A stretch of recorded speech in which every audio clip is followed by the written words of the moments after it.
喂，hello，大家好，又係我阿坡啊，歡迎收聽阿坡有嘢講嘅節目。好啦，繼續一下要追擊呢個非常父母嘅呢單嘢啊。好啦，繼續跟進一下阿 Danny 仔嘅事情啊。咁啊，今日呢上庭啦，咁啊有個結果出咗嚟咯。咁啊，另外有樣好招時嘅嘢啊，就係要鳴謝阿南乳花生先。咁啊，嗰邊呢有網友爆料啦。咁啊，聽完之後呢係一個非常有趣嘅，好似古仔咁樣啊。咁啊，你哋可以當係古仔咁聽又好，當係真又好啦。嗱，雖然裏邊嘅內容呢係未經證實真定係假啦，咁啊，但係真係非常之有趣啊，可以拍成電影啊。嗱，咁入邊嘅內容呢，咁我複述南乳花生嗰邊嘅即係爆料者嘅內容啦。咁啊，順便呢喺呢一件事入邊呢，我會加插一啲自己嘅見解啊，同埋分析嘅。不過喺呢度呢，可以話俾大家聽，點解呢個非常父母啊兩個人唔敢翻去瑞典啊？就算話要接翻阿 Lily 翻嚟都唔敢啊！原來佢哋兩個啊，根本喺瑞典已經觸犯咗刑事罪行啊！哇，真係好招時啊！入邊嗰啲料呢，咁啊要知道呢，就要聽落去啦。咁啊，差唔多呢，你要聽晒成個節目呢，都係叫做未完整嘅，因為始終呢，南乳花生嗰邊呢，佢個節目啊2個零鐘頭長啊，我就濃縮咗好短時間啦。咁啊，我呢個節目都係20分鐘多啲嘅啫。咁啊，如果要聽嘅，就真係要特別鳴謝同埋 credit 啊南乳花生啦，佢嗰邊呢嗰啲資料。咁啊，之後呢，濃縮咗，而家喺呢集就講出嚟嘅啫。好啦，節目開始之前，麻煩大家俾個 like 支持下，免費訂閱，介紹俾你朋友聽，同埋留言啦，唔該晒你哋。好啦 ，Danny 仔呢個案件呢，今日就喺法庭度宣判咗啦。咁啊，法庭呢頒布咗為期3年嘅保護令啊。咁期間 Danny 呢就係交由社署看管啊。咁啊，當然啦，如果去一啲家庭嘅寄養啦，就會對阿 Danny 仔個成長呢就會健康啲啦，始終係似一個家庭啊嘛，咁啊俾人一個咁嘅 family 嘅感覺啊，好過對住呢一個咁嘅非常父母啊，根本呢完全冇溫暖嘅，根本呢兩個都唔係爹哋媽咪嚟嘅，咁樣對我發燒都唔理，搞到我大家姐死咗，二家姐又留咗喺你個瑞典啊。嗱，總之而家呢個情況咁講啦，其實 Danny 仔呢，法庭頒布咗係3年呢一個咁嘅令呢，其實係恭喜佢嘅，即係對阿 Danny 仔呢係好處多過壞處㗎。嗱，始終呢，阿 Danny 仔呢一個個案呢，就俾呢個 MDCC 啊，即係保護懷疑受虐待兒童多專業個案會議。嗱，呢邊呢就評估為高風險啦，已經成立定為呢個疏忽照顧兒童㗎啦。嗱，咁啊列出咗5樣嘅潛在風險啦。咁琴日嗰集講咗啦，咁今日呢就唔再重複啦。嗱，今日呢出咗呢個法庭嘅頒令呢，係好事，其實又可以恭喜阿 Danny 仔脫苦海啊！即係總之啦，呢個一 pair 友啦，唔係兩公婆啊，即係曾生同關小姐啊。即係咁中意利用呢個網絡媒體啊，同埋呢個傳媒啊，咁啊今次就真係自己捉蟲啦，亦都可以呢咁講啦，恭喜佢哋啊！咁啊，否則呢，如果我哋唔知道咩 Save Lily 呢件事啊，咁亦都唔知道 Danny 仔原來佢發燒喎，咁啊你啊真係帶咗入醫院啦。咁如果否則冇帶去醫院呢，隨時啊搞出一條人命嘅。咁啊，所以點解而家 Danny 仔呢入咗去醫院咁樣呢，反而啊叫做執翻條命仔啊！如果唔係以你哋呢兩條友啊，隨時真係呢，哎呀，真係好似佢大家姐啊，即係叫 Constance 啊，嗰個後路啊，真係命仔都唔長啊！咁啊，跟住落嚟呢，就會複述一下呢一個南乳花生網友爆料嘅內容啊！就真係，哎呀，聽完落去呢，可以拍成一套電影啊！可唔可以有人寫個劇本呢？即係拍一個網上電影啊，都可能賣到錢噶噃。因為南乳花生嗰個直播呢，差唔多有成2個幾鐘頭長噶，咁就我就未必完全100% 呢 copy 晒入邊嘅內容啦。咁啊，可能有啲出入嘅。咁啊，如果真係想聽翻一模一樣嘅呢，咁啊可以去翻南乳花生嗰度呢，就聽翻佢原本嘅版本啦。咁啊，我希望咧就盡量咧就係簡化咗入邊嘅內容啊，因為始終超過2個鐘頭啦，咁啊冇可能2個鐘頭嘅內容咧全部 copy 晒出嚟嘅。嗱，喺度咧就講咗個重點先嚇。咁佢哋嗰個大女咧叫 Constance 啦。咁啊原來咧佢哋係非法處理屍體啦。初頭我啊諗住係咪即係埋葬咗喺啲泥土度咧？原來唔係，原來放咗喺個雪櫃嗰度啦，即係個冰格嗰度啊。點解會發現到呢一個即係嗰個佢個 body 啊？大女嘅 body 咧喺嗰個雪櫃度咧，原來就係因為細女即係阿 Lily 啦。咁啊冰天雪地咁樣咧，就好似冇人理咁樣，我話走出去出邊，即係出邊前邊類似花園嗰啲地方啦。咁啊自己一個喺度玩啦。咁啊身咧又污污糟糟，咁啊着住一件短袖衫睡衣咁樣啦。喂大佬，天氣又凍，冰天雪地，咁啊之後有人報警啦，咁啊之後警方啊嚟到啦，咁啊入屋咧就調查喎，咁啊點知啊抄嘢啦，抄嚟抄去，咁啊之後居然喺呢個雪櫃入邊咧冰格就揾到呢一個1個月大嘅 BB 嘅呢一個 body 啦，即係嗰個遺體啊，咁啊之後PK 啦，咁啊之後咧就俾呢一個芬蘭嘅警方啊邀請翻去呢個警署接受調查啦。咁啊，通常呢一啲咁嘅案件啊，咁佢哋一定要交代入邊嗰個過程啊。究竟點解有一個嬰兒嘅遺體喺個雪櫃入邊呢？咁啊，究竟係點樣得嚟嘅呢？咁啊，你都知啦，即係就算喺香港發現呢啲咁嘅遺體個案啊，都係通常俾警方呢扣留喺差館入邊啊。咁啊，問東問西，問好長時間㗎啦。嗱，咁啊要重複翻少少琴日節目嘅內容啊。咁啊，因為咧佢哋係去呢一個芬蘭嗰度話讀嘅物理治療啊嘛。咁呢個真山就係過去嗰邊讀書。咁呢一個咁嘅關小姐咧就係叫做陪讀嘅身份啦。嗱，如果陪讀嘅身份咧，基本上嗰個簽證咧都係學生簽證嚟嘅。咁啊，要求佢哋咧一定係要買一個學生嘅醫療保險啊，或者意外保險嘅，因為佢哋唔係當地人啦，冇呢一個醫療福利啊咁樣嘅。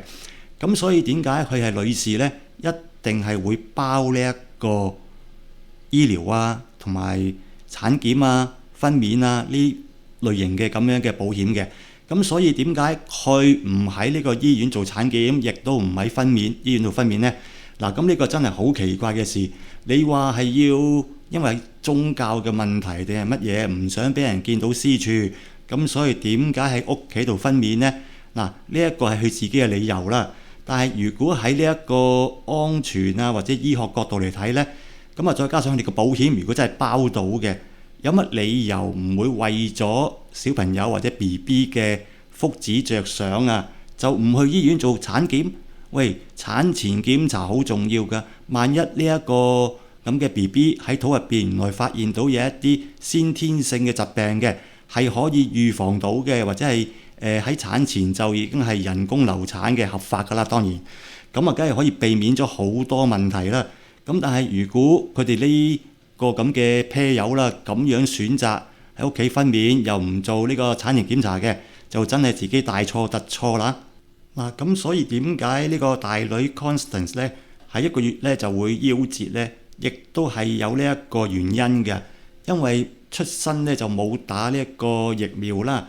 咁啊冇做產前檢查啦，咁啊因為呢一個咁嘅遺體咧就喺呢一個芬蘭咧就做咗驗屍，咁就係講及咧就話呢個腦膜炎啦，同埋呢個心臟病而引致夭折嘅。咁其實呢啲啊可以避免嘅，係咪先？咁啊如果真係咧喺醫院出世或者係做產檢嘅，keep 住有問題發生嘅，就即刻第一時間去醫院接受治療咧，基本上呢啲病咧有機會係可以避免嘅。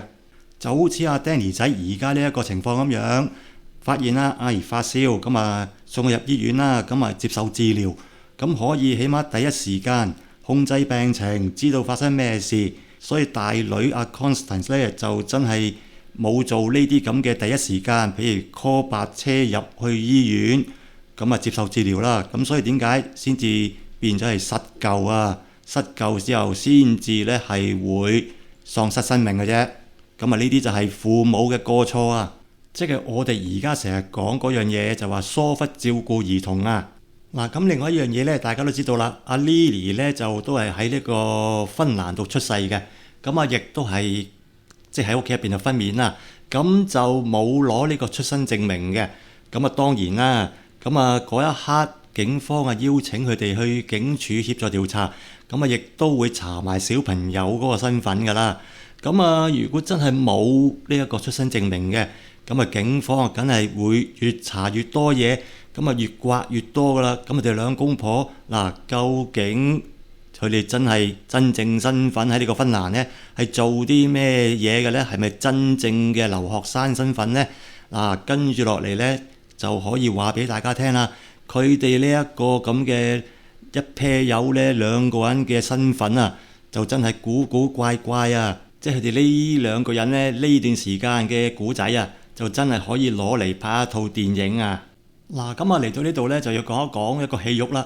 咁啊唔想拖咁長啊。咁啊原來佢哋兩個呢係雌雄大盜嚟噶。啊，其實都唔係大盜，係呢個雌雄小偷嚟嘅啫。咁啊因為呢個芬蘭同瑞典啊，因為佢哋有幾個即係歐盟嘅國家啦，有一啲叫申根區啊，一個叫申根區，一個叫申根區啊。咁啊兩個唔同發音，咁啊其實都講緊一樣嘢嘅啫。因為佢哋呢過關呢就係嗰度係冇任何海關嘅，即係可以叫做呢，你攞住個簽證由呢個芬蘭呢過去瑞典呢，就唔使過海關，就咁過咗去啦。嗱，咁啊嗰時報道呢就話喺瑞典呢，佢哋係住緊一架七人車噶嘛。咁啊七人車嗰度呢，咁啊原來呢，咁啊有一啲大量嘅現金啦。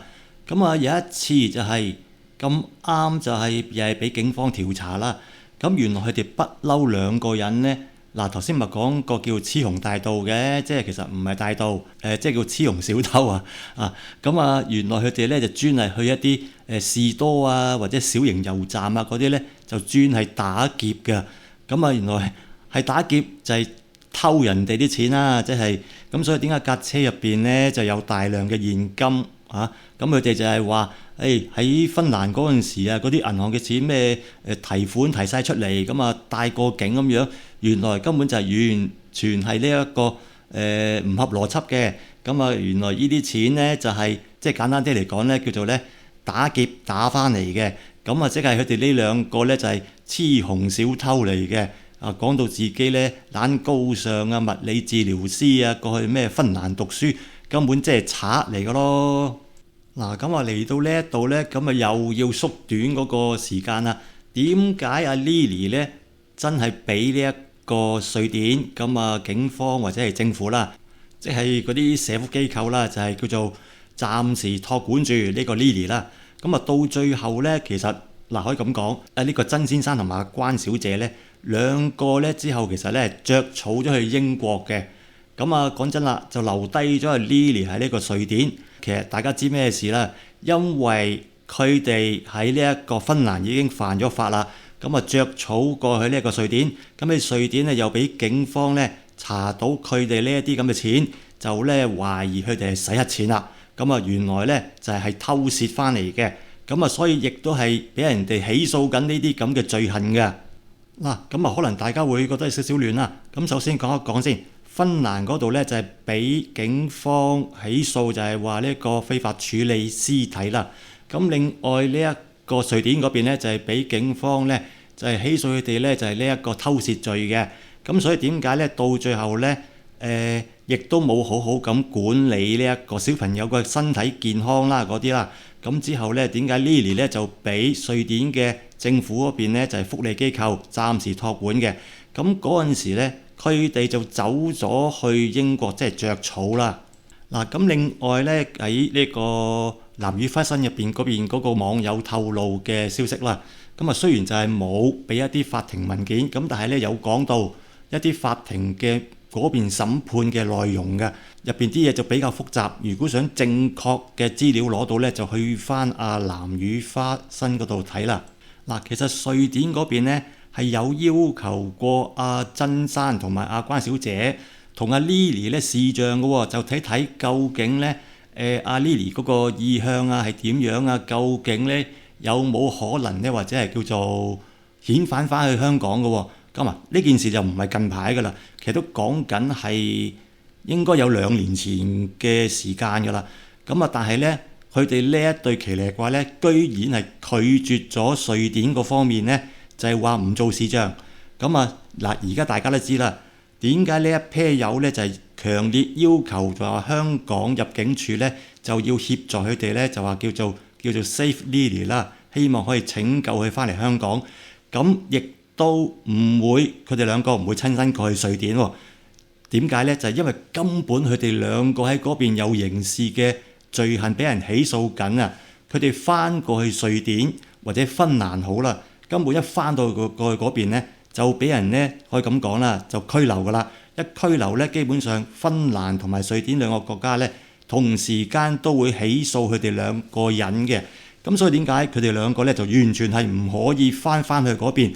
點解就係話要香港特區政府同埋呢個入境處去協助佢哋兩個呢，就搞翻阿 Lily 翻嚟。